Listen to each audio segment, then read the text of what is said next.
The concept started with the originators of Luxaflux, Peter Morwick and Adrian Stevens, and they came up with the idea that they wanted to do an action movie game. We really wanted to do characters and action, so we were looking for an angle on how to marry the two genres.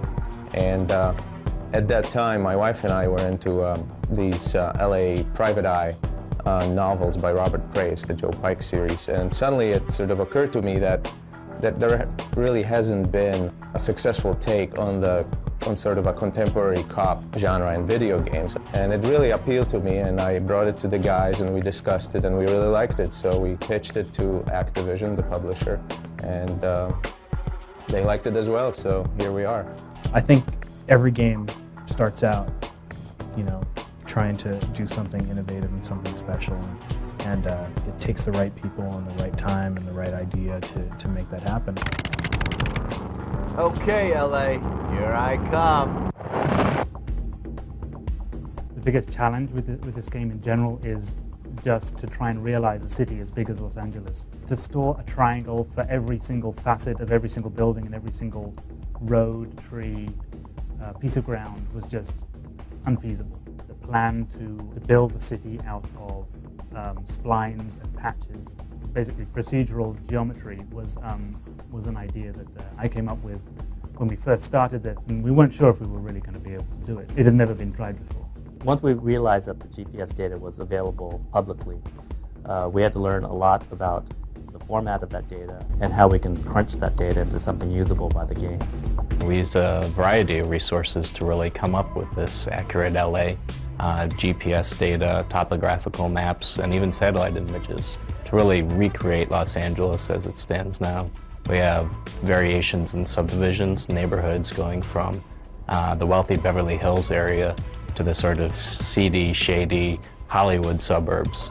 So really, we've done a really good job of accurately portraying Los Angeles as it stands today in 2003. Much of the data is actually generated on the fly, meaning that polygons or triangles that are drawn aren't actually existing in a static form. We basically say we have a road that has this curvature and this type, and we generate the data required to draw that on the screen real time. It'll make sure that at least half a mile around you is always there. It's a real-time GPS system. You could be playing the game, your girlfriend could call you on the phone and go, "Oh my God, I'm lost." And rather than going to the computer and doing the typical, pull up the website that has the maps on it, you're like, "Well, I'm in True Crime Streets of LA. Let me just go ahead and drive down to where you are." Where are you? You're on the corner of where? Some of the cars have hundreds of parts to them, and there are parts that can be damaged, that will fall off the car, and you'll be able to drive this car in almost undrivable conditions in real life. Yeah? So sue me. Gonna sue you right back. We created a set of cars that, they're supposed to look realistic, but we designed them sort of from scratch. We took the visual cues from what those vehicles would be and designed something completely new. You can run through a shootout, and when that guy drops that AK-47, you flip it up into your hand, and now you've got a pistol in your right hand and an AK in the other. Additionally, when you grab those two, as an example, you have a shotgun in your left hand and an AK-47 in your right, each arm targets independently. So you can take out two targets at once. So if you're flying forward and there's a target to your left and to your right, and the shotgun side is closer, you're going to blast that guy while strafing the guy to your right with the AK-47. It allows you to really plan how you're going to go out and attack. Sometimes it's run and gun, and sometimes it's, sneak around and try to hide because those guys have badass weapons. Try to pick up the weapon. Heck, two shotguns running around with two sawed-offs with guys coming at you. You're blasting people left and right. It's very Hong Kong cinema inspired. Basically, one of my main focuses is destructibles, or as a lot of gamers like to call crap that blows up. Boom, bada boom! Our destruction for the interiors is pretty fairly complex. It's really intense stuff. I mean, it's fighting that I don't think gamers are used to. You can upgrade your set weapons and your set skills based on earning enough points to enter these training facilities, 24/7 locations. As you leave the EOD on some of your missions, as you're driving down the street, you will find locations where that'll be highlighted that won't be based on your mission, but if you run into them, you will find yourself either in a shooting range or a driving slalom course, where you will be able to expand your capabilities as a driver or as a shooter. One of the things that I am in particular excited about in this game is really our continuous branching storyline.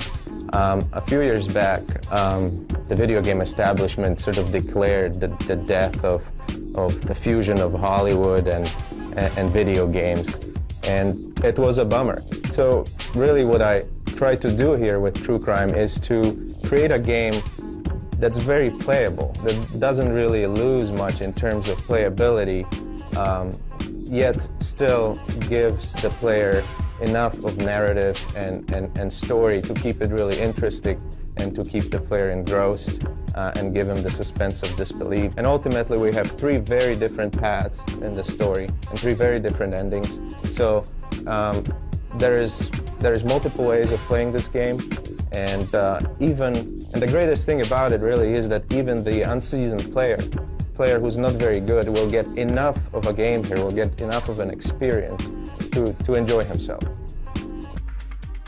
You'll definitely get different cinematics based on different outcomes of what you've done in the game. Jimmy, this had better check out.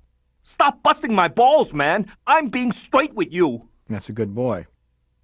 Hey, Rosie, say hello to the poster child against inbreeding, Jimmy Fu. And I suppose that would make you the poster child for anger management? Likewise, if it's raining in a cinematic at that time of day and the cinematic takes place outside, then it's raining outside when that cinematic's taking place. The most challenging, I think, might have been the nightclub scene, because there's a lot of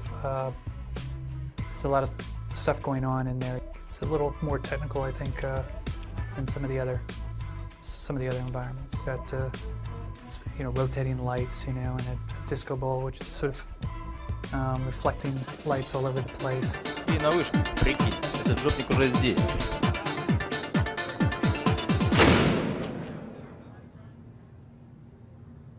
Hey, Dick, I give the music a 3. No lyrics and you can't dance to it.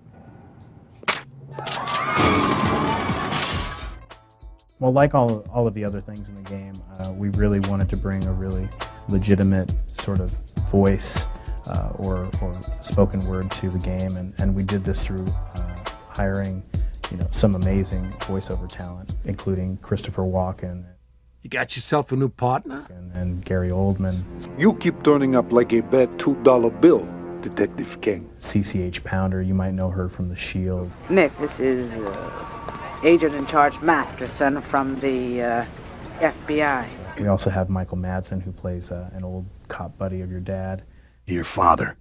When he got into trouble with internal affairs, I promised him I'd watch out for his boys.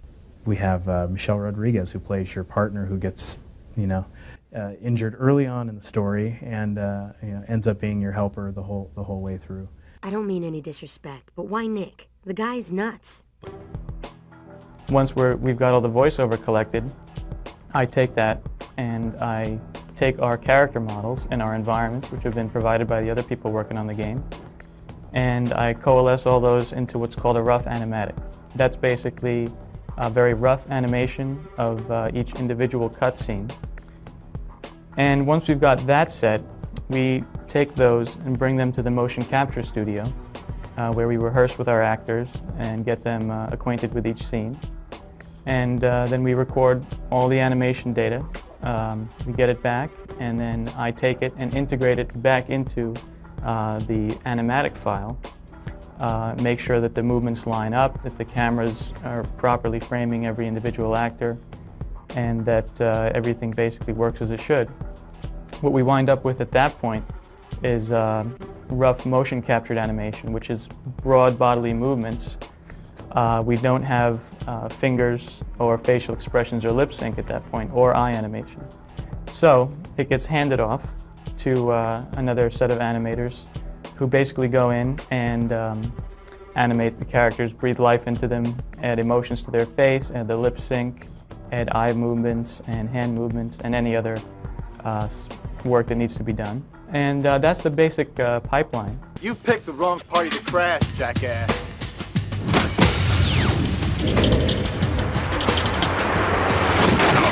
it's definitely very satisfying to having an end result after you've been working on something for a year or two, to have the end result of a CD in a box on a shelf. And also to create worlds where you can move around and feel like you've really created something.